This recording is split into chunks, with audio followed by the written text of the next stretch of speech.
The broadcast is now starting. All attendees are in listen-only mode. Good morning, everyone, and thank you for joining me. I'm David Juliano, Senior Financial Advisor with Stonehearth Capital Management. Each month here at Stonehearth, we tackle a different subject based on the topics that our clients have said are important to them. For each topic, we write an article and host a webinar just like this one. And these articles and webinars are posted in the resources section on our website at stonehearthcapital.com. You can also register for upcoming webinars there as well. This month's topic is education planning, and I'm excited to cover a lot of the important points related to this popular subject. So let's get started. One note to begin with, if you do have any questions, there is a questions button on the panel for the webinar, and you can submit questions through that process, and we'll be reviewing those questions at the end of the session here today. So we're going to discuss a few different topics here today. We're going to start with looking at available college savings options. We'll talk about the 1/3 rule, which is a concept related to how to save and pay for college. And we'll spend a fair amount of time on financial aid and look at how the formulas work. And we'll also talk about planning considerations related to financial aid and trying to qualify for as much aid as you can. So why do you need to start saving for college early? Well, the answer is the high cost of college tuition. I mean, college costs are continuing to go up, and there's seemingly no end in sight. According to the College Board, which is a organization that tracks student loans and college pricing and so forth, they produce a report each year entitled Trends in College Pricing. And in their most recent report, it was indicated that the average cost for 1 year at a 4-year public college is about $20,000. And at a 4-year private college, the average 1-year cost is about $45,000. So these figures include tuition, fees, room, and board, and those numbers don't include things like transportation costs and textbooks and so forth, which really just drive the prices up even more. But when you look at those prices for 1 year of school and multiplying it by 4, or in some cases more than 4 years, you can see how college is quite expensive, and we really haven't even factored in inflation yet. Those are prices related to the current costs. So how do we save for these future expenses? You have several college savings options to choose from, and we're going to go through those and spend a little bit of time on each one. We're going to focus on the options that offer special federal tax advantages if they're used to save for college, and these are 529 plans, Coverdale Education Savings Accounts, UGMA and UTMA accounts, as well as U.S. savings bonds. And we'll also talk about some advantages available with IRAs. Not included in this list are things like CDs at the bank, money market accounts, and other bank accounts. And while those vehicles might be a good place to park your short-term savings during the college years, they probably shouldn't be the core of your long-term saving strategy, because their rates of return really won't help you keep pace and keep up with the rate of inflation for college costs. So why do we focus on tax advantage strategies?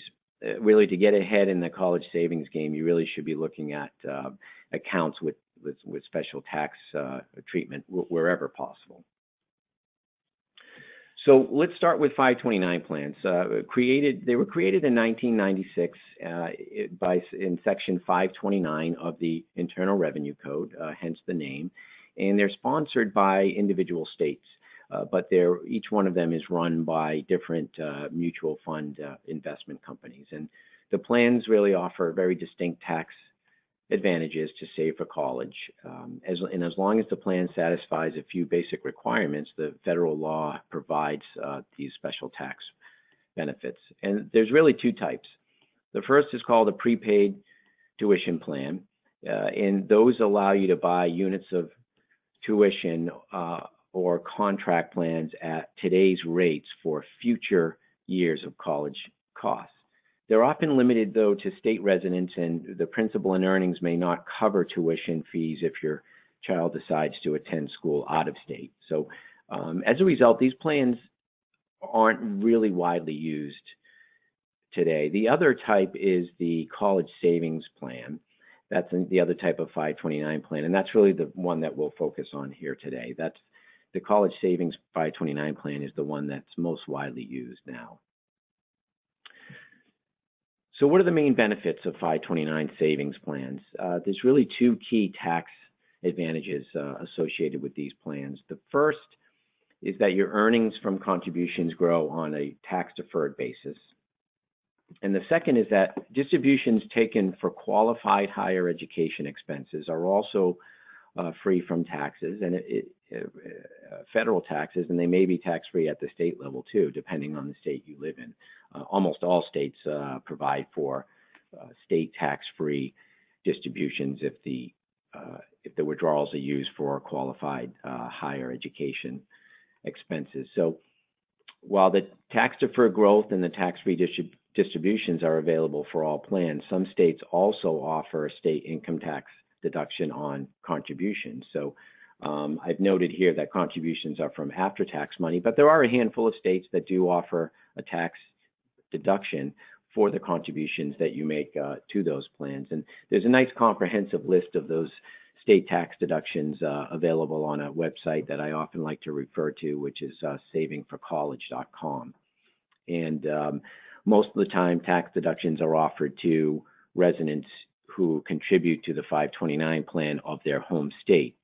But there are a handful of states, notably Arizona, Kansas, Montana, and Pennsylvania, that where residents of those states can actually claim a tax deduction for contributions to their home state plan or any other 529 plan. So in the last slide, I talked about distributions are tax-free when used for qualified education expenses. So what does the IRS consider to be those qualified higher education expenses? They're defined by the IRS as expenses incurred for the enrollment and attendance of a full or part-time student at an eligible educational institution. So some of the more common expenses for both full and part-time students are tuition and related fees, room and board, books and supplies. Computers were added a few years ago to that list, and related equipment. Textbooks, provided that they are required by the courses that the student is taking. But it's really important to also be aware of the common college-related expenses that are not considered qualified higher education expenses, just so you don't take a withdrawal from your 529 to pay for these expenses and then and run afoul to the rules related to these plans. But among these that do not qualify are sports expenses and any monthly health club dues, electronics and smartphones, transportation and traveling costs, and repayment of student loans is also not a qualified expense to use 529 money for.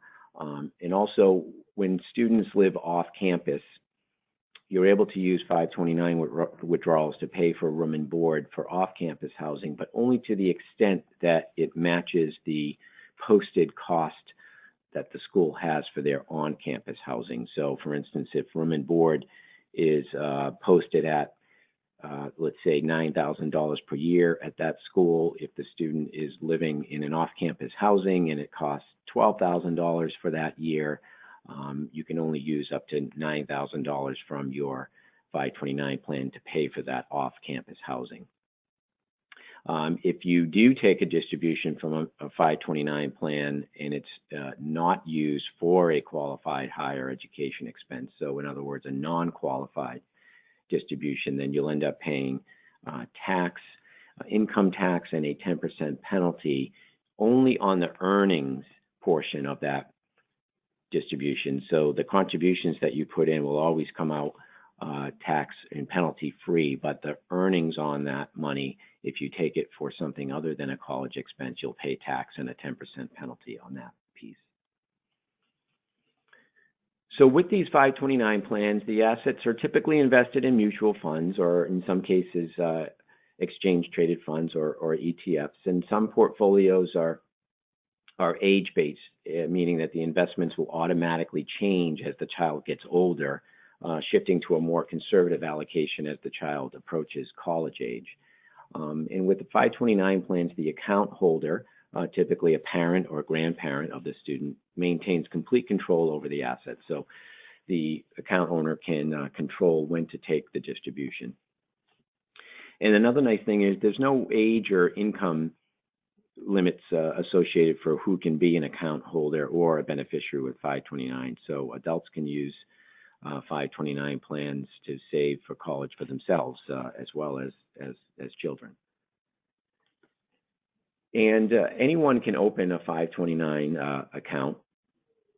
They're popular because anyone can contribute to the account as well. So some families will often encourage grandparents to contribute to the same plan that the parents are making contributions to, or some families have even encouraged giving to the plan by family and friends in lieu of birthday or holiday gifts to the child. Some 529 plans have a nice setup on their websites where people can make contributions to the plan even if they're a non-family member.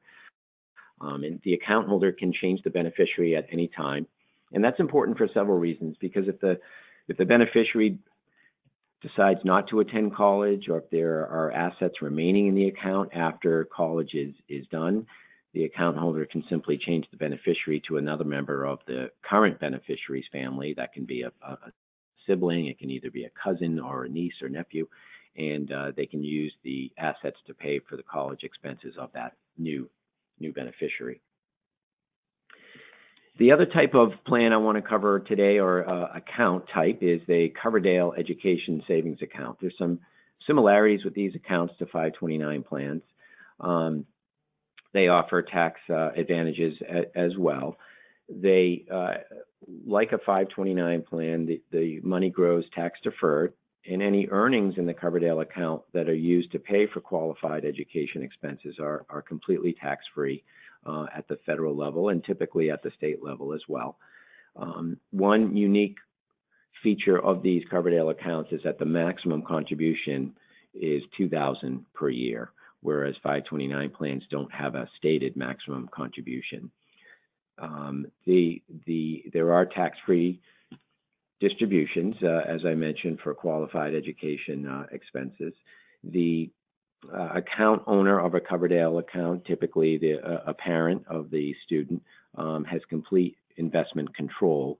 Unlike 529 plans where you're investing in a particular product that's offered by typically a mutual fund company, Coverdale education savings accounts are usually just an account type that you open, and then you're free to invest in whatever types of investment products that you'd like.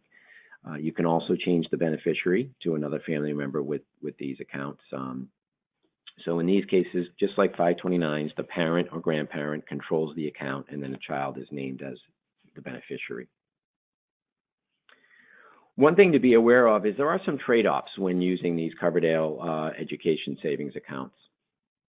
One thing to be aware of is they're only available to people below a certain income level. So if you are a single tax filer and you earn below $110,000 a year, you can qualify for using a Coverdale education savings account. For joint filers, with people below $220,000 of income, they can use a Coverdale savings account. So income above those levels, you're not permitted to own a Coverdale account. You may have opened a Coverdale account in years where you did qualify, and if your earnings go up and you don't qualify anymore, that's okay. You can keep the Coverdale account open, but you can't make contributions to it. Other trade-off to be aware of is all the assets have to be distributed out of the plan before the beneficiary turns 30 years old. And all contributions must be made before the beneficiary turns 18. So those are two key rules that you don't see with 529 plans that you see with Coverdale's. And withdrawals for non-education expenses are subject to income tax and penalty on the earnings, similar to what we mentioned with 529 plans. Another account type to be aware of is a UGMA, UTMA custodial accounts. These don't offer any tax deferral, and typically an annual maximum contribution would be $14,000 per year for the beneficiary of that account without exceeding the annual federal gift tax. So you can put in more than that, but you'd be looking at getting into some gift tax issues. These accounts do not have any income qualification limits. The gifts are irrevocable and they have to be used for the minor. So unlike a 529 or a Coverdale account, which the account owner controls the asset and they can even pull the asset back into their own control, once you make a contribution into these types of accounts, the UGMA, UTMA accounts, it's an irrevocable gift to the minor, and the assets that are then held in those accounts have to be used at some point in time for the benefit of that minor.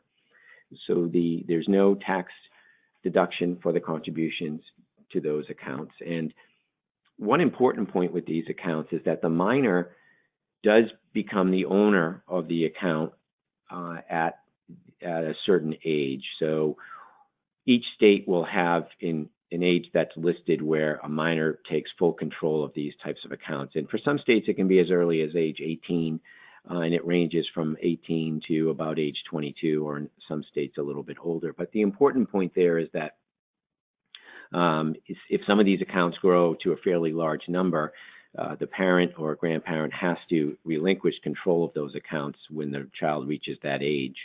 And, the parent or grandparent really can't have a say at that point how the money is used. So if these funds were earmarked by the family to be used for college expenses, and maybe you live in a state where the child takes control of the asset at age 18, right around the time they're going to college, then the child kind of has a little bit more control on how they're going to use those assets.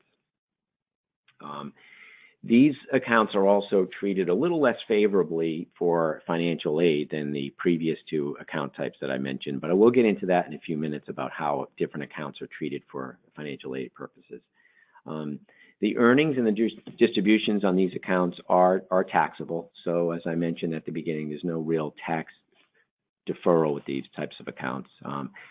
These types of accounts were very popular in the past and are still used a little bit today, but they're not used as widely for college planning purposes because of the other account types that I've already mentioned.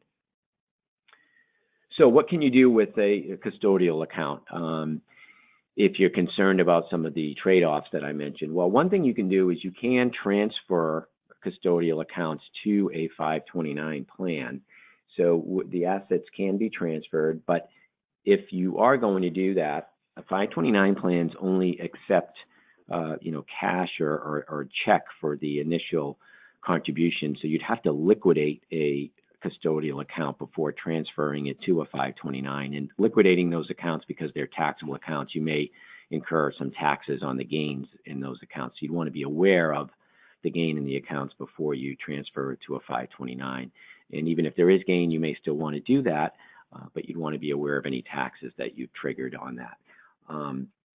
When you liquidate it, you can transfer it over to a 529 plan. It does become a custodial 529 plan, and what's meant by that is it goes into a 529 plan and enjoys a lot of the benefits of those types of plans. However, the plan assets still do become the asset of the minor when they reach the particular age in the state that they live in. So you can't erase that part of the plan. But what you do by making that transfer is now you take it from a non-tax deferred or tax favored account in a custodial account and you move it into a tax deferred account in the 529. And the other two benefits are now distributions for qualified expenses can be tax free because you put it into a 529. And lastly, by going from custodial account to a 529, you've improved the treatment of those assets for financial aid purposes. And as I mentioned, we'll get into a little bit of that treatment later on. Another type of vehicle people have used to save for college expenses are U.S. savings bonds, most notably the Series EE and Series I savings bonds. These aren't that widely used today, so I won't spend too much time on it. But the nice feature is that the interest earned by these bonds is exempt from federal income tax if the bonds are used to pay for college expenses. But to get that tax benefit, though, your income does have to be below a certain level. And for 2017, to exclude all of the bond interest, married couples must have a modified adjusted gross income of $135,000 or less at the time that the bonds are redeemed. And if you're an individual filer, you must have income of $65,000 or less. So the interest earned on these bonds is always exempt at the state income tax level, no matter what your income level is. But for it to be exempt at the federal level as well, when you use it for an education expense, you have to have income below those limits that I just mentioned. The nice thing is that the principal is guaranteed by the U.S. government on both of these types of bonds, and the Series I bonds do offer a measure of inflation protection as well. And they're fairly flexible. You might consider using these types of bonds if you need the flexibility to use the bonds for any purpose other than education expenses, but you only need to use them for college if you want to exempt the interest that you earned from federal income tax. I'll also mention here individual retirement accounts as well. These aren't primarily used for education expenses, but they do offer two education expense related tax advantages that I think are important to note. And that is early withdrawal penalties are waived if the money is used for education expenses. So with a traditional IRA, if you withdraw assets prior to age 59 and a half, it's considered an early withdrawal, which is subject to ordinary income tax on the withdrawal plus a 10% penalty. With a Roth IRA, a withdrawal is typically tax-free after the account's been established for 5 years and the account owner is 59 and a half. So an early withdrawal from a Roth IRA also subjects the earnings to ordinary income tax and a 10% penalty. However, for both types of IRAs, if an early withdrawal is made and it's used for a qualified higher education expense, the 10% penalty is waived, but the ordinary income tax still applies. And the second advantage is for both traditional and Roth IRA accounts, both accounts are considered non-countable assets when computing a family's eligibility for financial aid. And what that simply means is that the assets in all IRAs are not reported on the application for federal financial aid. And I'll explain that a little bit more when I go over how assets are treated for financial aid. So I want to move on to the 1/3 rule, and that's really just a concept for thinking about how you can pay for college. And really what that amounts to is breaking out paying for college in 3 different segments. And one would be, saving 1/3 of the anticipated college costs from your past income, and then paying for another 1/3 of your costs from current income during the college years, which may include some financial aid. And then the third piece is really borrowing the last third of college costs through a combination of student and parent loans. So it's looking at it with past income before school, current income of the parents during school, and then future income when the child has graduated and you're paying back student loans. And really that planning tool kind of allows you to see how you can spread the total cost of college education over a more extended period of time and not looking at it as just during those college years. So let's look at an overview and explore what financial aid is. And we'll talk about how various savings plans may or may not have an impact. Financial aid is money provided by both the federal and state governments as well as individual colleges, and really to assist students with paying for their higher education. There's generally 2 types of aid that are awarded to students. The first is self-help, and the second is considered gift aid. And with self-help, it's really looked at as subsidized student loans or work-study programs that are offered as part of the aid package. And gift aid is thought of as things like grants and scholarships, or in other words, things that don't need to be paid back. The financial aid system for federal financial aid really begins with the FAFSA form, and the application process is the FAFSA form is the free application for federal student aid, and this form is required each year that the student is in school and wants to apply for aid. Families can file the FAFSA form beginning on October 1st of each year to apply for financial aid for the school year that commences in the following September. So, for example, a FAFSA form should be filed as soon as possible after October 1st, 2017 for the 2018-19 academic year. The FAFSA can be filed by mail or online, and the student includes the colleges that they are considering right on the form. Those schools are then notified by the Office of Federal Student Aid, which will send information to the schools from the student's FAFSA form. Families then eventually receive a student aid report or an SAR, which will include the student's expected family contribution, which we'll get into more detail in just a moment. For families that want to get an estimate of how much federal aid they may qualify for, they can complete the online FAFSA forecaster form, which is provided by the U.S. Department of Education's office and can be found at their website, fafsa.ed.gov. It's a really nice tool to get an idea of how much aid you might qualify for. So really, how is financial aid calculated? It's the information submitted on the FAFSA allows the determination of a family's financial need based on a pretty straightforward formula, which is the school's published cost of attendance, and all schools have to publish that on their website, minus the expected family contribution, which equals the demonstrated financial need of the family. Now, your financial need is not going to be equal to the financial aid award amount, but that's the demonstrated financial need that a family has shown through this process. A critical component of that formula, and one that a lot of people often find confusing, is the expected family contribution, or the EFC, which the EFC is really the amount of money that the family is expected to contribute to the cost of a child's education for that year. And a lower EFC would yield a greater financial need and potentially a larger financial aid package. The EFC is really based on two factors: the family's level of income and assets, and whether the income and assets belong to the parent or the child, and we'll jump into the details of that. But the EFC really is not an estimate of just extra cash that the family has, lying around that they can pay for college. So it doesn't look at a sum of money that the family might have and say, okay, you can afford to pay for the entire cost of school this year, therefore we think you should pay for it. It's sort of a measurement of what the family can afford by looking at all income and assets. So how is the financial aid formula broken down? For federal financial aid, which is described through the federal methodology, it looks at assets from the student and the parents.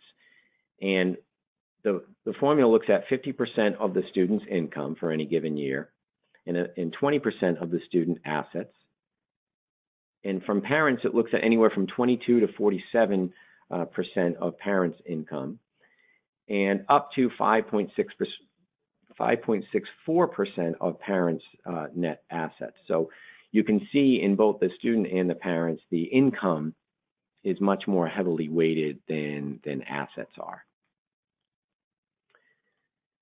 So looking at student and parent income, the EFC formula considers current assets of the student and parent as of the time that the FAFSA is being completed, but it also considers income of parents and students as of the base year. The base year used to be the year prior to the year that the student is applying for aid. However, a very recent change to that rule, beginning with this current 2017-2018 school year, now has the formula looking at parent and student income for 2 years before the start of the academic year, or what's now being referred to as the prior year. So for example, when completing the FAFSA, in October of 2017, for the 2018-19 academic year, the student and parent income is reported for the year 2016. So with parent income, as I mentioned, the formula is much more heavily weighted towards family income. In fact, parent income is counted mostly at about 9 times more heavily in the 8 formulas than parent assets are. So a common myth is, well, I don't want to save a lot of money for college because it's just going to hurt me for financial aid. But in reality, the savings that a family has is counted much less than a family's income is. So parent income is assessed at a range of anywhere from 22 to 47%, and that depends on amount of parents in the family and age of parents and so forth. So, and there are some, there's the ability to net taxes out of that income and certain allowances that are allowed as well. So what are the details of that? So depending on income levels, as I mentioned, anywhere from 22 to 47% of the parent or parents' available income is counted towards the EFC. And available income is defined as the parent's adjusted gross income after allowances for federal, state, and FICA taxes. There's also an income protection allowance based on the number of people in the household. So for example, a family of 4 with 1 child in college, the income protection allowance is $27,540 for the current 2017-18 school year. And the parent's adjusted available income, after you allow for that $27,000 allowance, the parent's available income over $32,300 is counted at 47%. So to break that down, parents have a certain amount of income. You can back out all the taxes that you paid, and then back out that income protection allowance of $27,000 that I mentioned. Then income after all of that starts to get counted at the 22 to 47% level. Once you get to $32,000 of income after those taxes and allowances, then you start counting it at 47%. So you get to the 47% mark pretty easily. Note that the income allowance that I mentioned there is a number that's subject to change each year. So the 27,540 number that I mentioned is for the current year.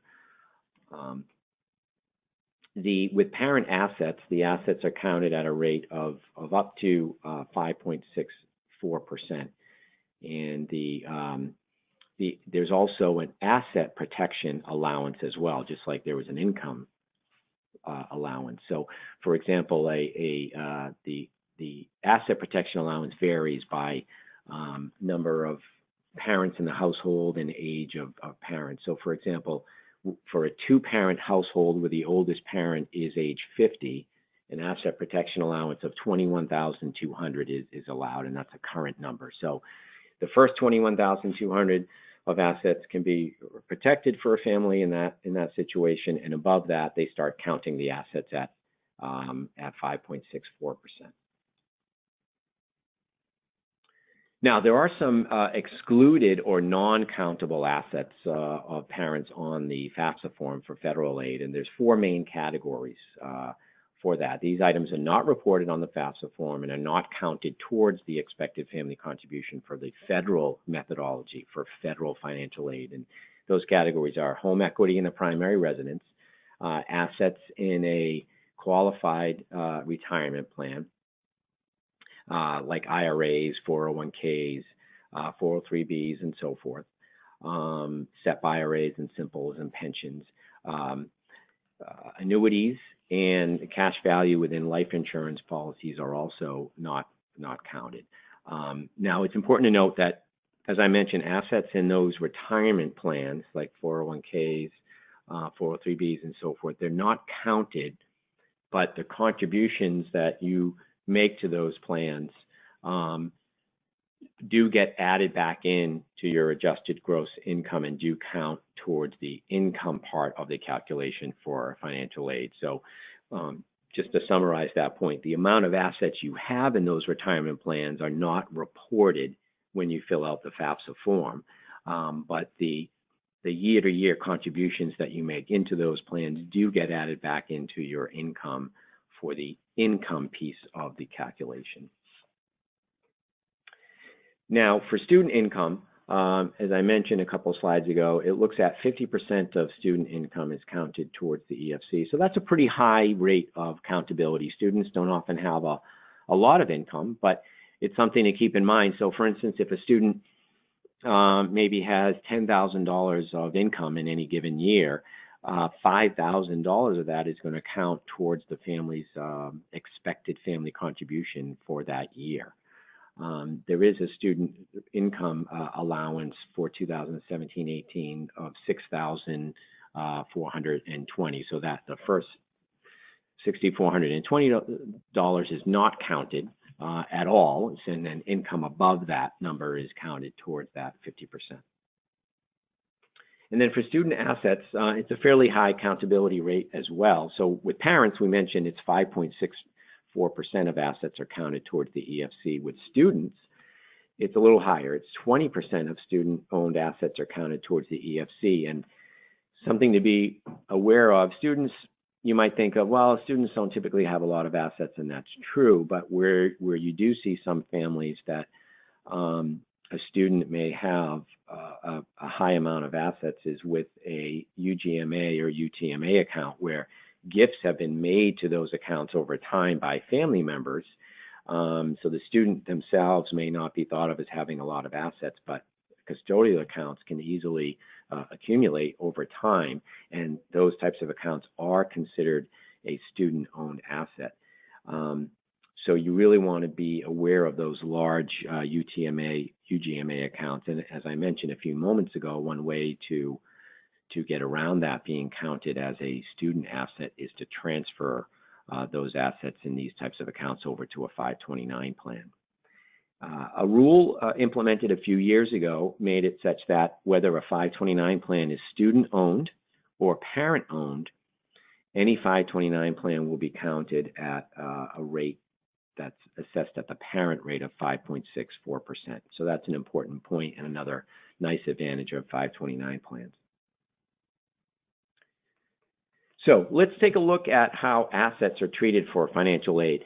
At the beginning of the session, I went through all these different types of accounts, and we talked about advantages and some trade-offs with those accounts, and I said I'd be getting into the financial aid treatment of those accounts. So we'll go over that now. And starting with 529 plans, as I just mentioned, whether it's a student or parent-owned 529 plan, they're counted at a rate of 5.64%. And we get a lot of questions about grandparent-owned 529 plans. The nice thing about those plans is they're not reported on the FAFSA form at all. So if grandparents own a 529 plan with a grandchild as the beneficiary, the parents of that beneficiary do not have to include the assets in a grandparent-owned 529 plan when they're filling out the FAFSA form. And that may seem like a really good deal, but one thing to be aware of is that when grandparents take a withdrawal out of a 529 plan for the benefit of that student, the family must then report that as a resource in 2 years after that on a financial aid form, because it shows up in income.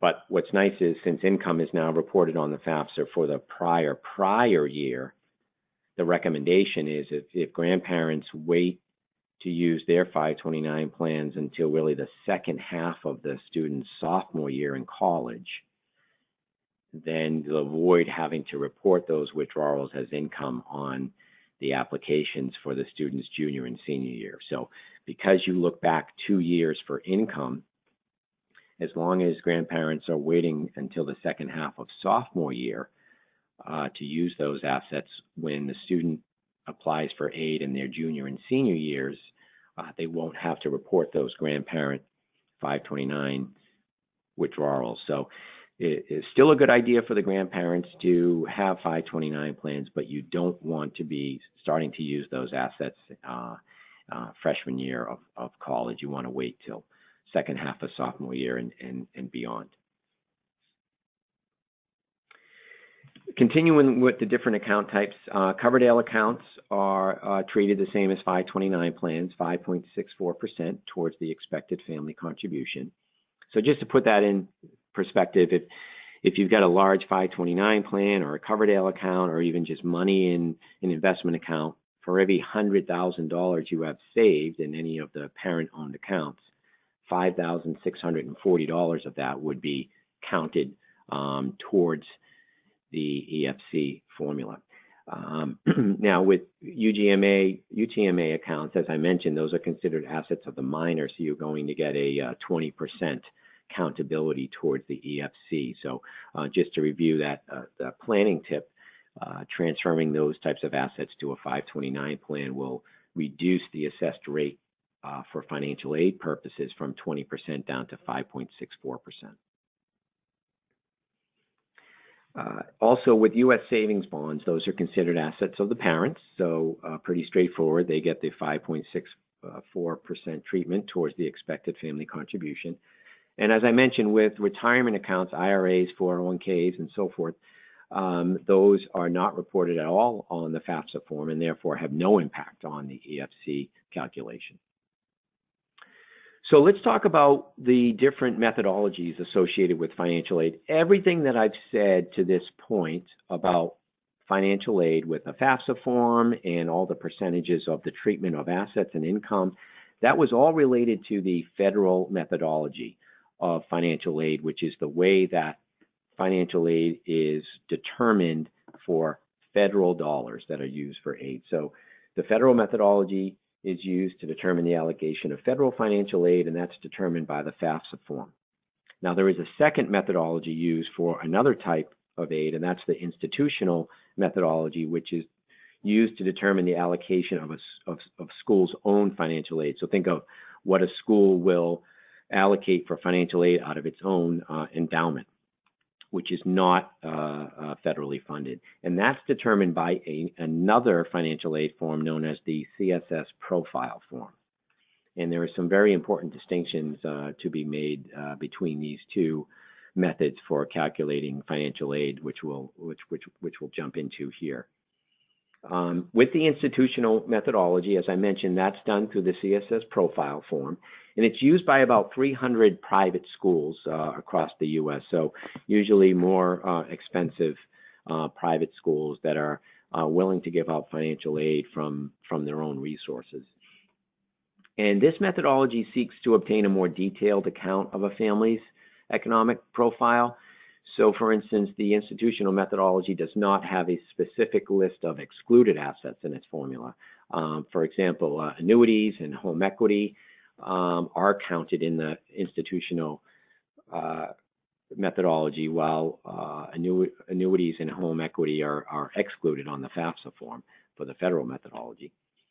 The institutional methodology will also look at whether a family is paying for private or elementary or secondary school for siblings of the student applying for aid. So really the institutional methodology is going to get into seeking a more complete picture of the family's ability to pay for college. And they don't necessarily assign a percentage of all these assets towards their expected contribution. What they're looking for is just to get a more holistic idea of all the assets that the family has without specifically excluding anything. And some of the assets they ask for, like home equity and so forth, they're not necessarily going to use a percentage of your home equity to count towards the institutional method EFC, but they're just looking to get an idea in case they want to make professional judgment on whether to offer a family more aid.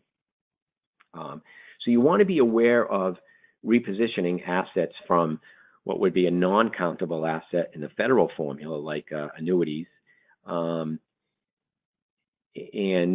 putting assets from a countable resource like your own investment account and repositioning those into a non-countable asset like an annuity.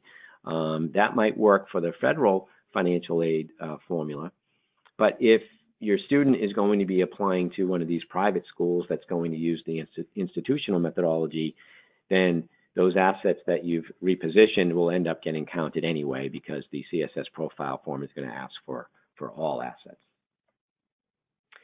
So jumping off of that point, looking at planning considerations for financial aid, an important point is not all schools are going to fulfill 100% of the demonstrated financial needs. So let's go back to the formula for a second, where I said it's the financial aid formula is really just the cost of attendance minus the expected family contribution will equal the demonstrated financial need. So if a school posts their cost of attendance at $50,000 and your demonstrated financial and your EFC is $30,000, so you take the $50,000 minus the $30,000 and your demonstrated financial need is $20,000. Now, not all schools are going to meet 100% of that $20,000 demonstrated financial need. Some schools do pledge to meet 100%, but some state schools and other public schools don't meet 100% of that. So you may end up paying even more than what your expected family contribution is. So the important point there is you want to be aware when you're comparing schools of the net cost of each school. So each school is going to publish their cost of attendance on their website. And once you know what your expected family contribution is after filling out the FAFSA form, then you have an idea of what your demonstrated need is. And each school will also publish the amount on a percentage basis of what they typically meet as a percentage of that demonstrated need. So the other important point is if the school cost of attendance is actually less than your EFC, then you don't qualify for financial aid at all. So using the same example of a family with a $30,000 EFC, if their children are applying to a state school that may cost $25,000 and your EFC is $30,000, then you don't have any demonstrated financial need and you won't get any financial aid at all if you just have that one student in college. But be aware, though, that a more expensive school may actually have a lower net cost because that school might be more expensive as their sticker price. But if that private school is offering a richer financial aid package, then the net cost of that more expensive school might actually be less than a state school who isn't giving out as much federal financial aid. So families don't want to necessarily disregard or discourage their students from applying to more expensive schools, because sometimes private schools will be a little more aggressive with a financial aid award from their own endowments if they're looking for a particular student to come to that school. So it's important to be aware of the net costs. And because of the two different formulas that I mentioned, every family is going to have two different EFCs, or expected family contributions. They might be similar, but they're usually going to be different because of the institutional methodology versus the federal methodology. And as I mentioned, with the institutional methodology looking more holistically at a family's assets, you'll typically see that the EFC is going to be higher with the institutional methodology just because they're looking at more assets. And qualifying for more aid, which is usually a goal of most people, can be a good thing, but a higher aid package may actually mean that you're just getting more loans. So remember, when we're talking about this concept of financial aid, some of that is grants, which don't have to be paid back, but some of the aid award may be work study, so the student has to work to get that part of the aid, and a large part of financial aid packages is actually student loans. So those obviously have to be paid back, and there's interest involved. So repositioning assets to try to qualify for more aid, may in fact work, but remember that higher aid package that you might get could consist of simply more loans. So you want to be aware of what the aid packages typically look like. So for example, two different schools might come back with an aid award of say $20,000, but one school may be offering $15,000 in grants, and maybe the other $5,000 in work study, whereas another school might be offering about $10,000 in grants, and the other $10,000 comes from mostly student loans. So they're both offering $20,000 of a financial aid package, but one school is offering more loans. So families really want to be aware of the breakdown of these different financial aid packages. And also an important note is the expected family contribution is split across the amount of students that happen to be in college at the same time. So if your EFC comes back at $30,000 for any given year, and that family has 2 children in college, then that EFC is simply split evenly across those 2 students. So if your total EFC is $30,000 and you have 2 kids in college, the EFC for each student would be $15,000. And if each student is applying to a school that costs more than $15,000, then the formula is going to be cost of attendance minus the $15,000 would equal the demonstrated financial need. So even some more affluent families who think that they won't qualify for financial aid, if you do have multiple children in school at the same time, your EFC does get split across all the students. So you may still qualify for aid even if you think you don't think so. But you do want to consider your overall financial plan when you're preparing for financial aid. So you want to be aware of repositioning assets. You might want to put something into an annuity or life insurance product, as I mentioned, because they're not reported on the FAFSA. But you want to be mindful of liquid needs that you may have, and putting assets into those types of products may compromise how easily you can access those funds. So you want to be mindful of your entire financial plan before you start to reposition assets solely for a financial aid purpose. I'll quickly show you some helpful resources here, resources that we like to research here for college expense planning and financial aid and so forth. All of these resources that I have listed here are also listed in the end of the white paper article that we wrote for this subject matter, which, as I mentioned, is listed on our website, stonehearthcapital.com. So these are really great resources that families should use to just become more educated on the financial aid process, and are great resources to also look at some calculators to get an idea of how much aid you might qualify for, or to take a look at what the typical net cost is of schools and how much of a percentage of demonstrated need that individual schools might cover. I also want to quickly just mention some upcoming webinars that we have here as well. So next month we do feature 3 webinars, starting with the Carbon Light portfolio. So our Chief Investment Officer, Chris Gauthier, will go over our new Carbon Light portfolio that we're excited about here at Stonehearth. And we also have our next monthly topic that we'll be addressing is estate planning. And that webinar will be on October 19th. And Chris will also be featuring another webinar that we're calling the CIO's Corner, which is a quarterly update with Chris Gauthier, which will be about a month from now on October 30th. And as I mentioned, these are all listed on our website, and you can register for these webinars on our website at stonehearthcapital.com. So that wraps up what I wanted to mention to everybody. We can open it up for questions and see if anyone has any questions about the topics we covered today. Hi, David. Thanks so much. That was really great. Just a reminder, there is a questions portion on your taskbar for this GoToWebinar. So please enter your questions there and we'll go in order. David, the first one I have is, if I don't think I will qualify for financial aid, should I apply anyway? Yeah, thank you, Amanda. That's a very common question with financial aid. I think a lot of families, especially in certain parts of the country, they might feel, geez, I have a lot of assets.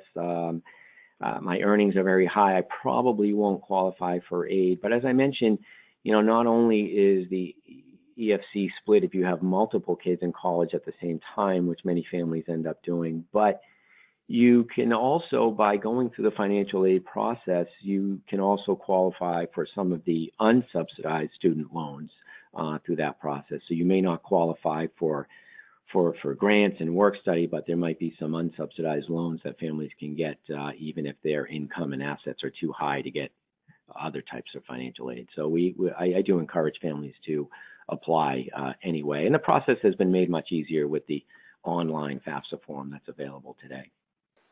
David, the next question we have is, what happens with savings in a 529 plan if my child gets a scholarship? Oh, yeah, that's a popular question. Well, what happens there is if a child gets a scholarship, whether a full scholarship or a partial scholarship, families can still take assets out of a 529. If they do that, families would pay the tax associated with the earnings on that, but they won't pay the 10% penalty on that if they take assets out of the 529 because a child has received a scholarship. But they can only withdraw the amount up to what the student has received for a scholarship. So it's more common that students aren't getting a full scholarship, but maybe they get a partial scholarship of, say, $10,000. A family can take $10,000 out of the 529 and not use it for education expense. They would pay tax on the earnings piece of that withdrawal, but they won't pay the 10% penalty as long as they stick to an amount equal to the scholarship. And it looks like we just have one more question. It is, why does the CSS profile form require more information than the FAFSA form?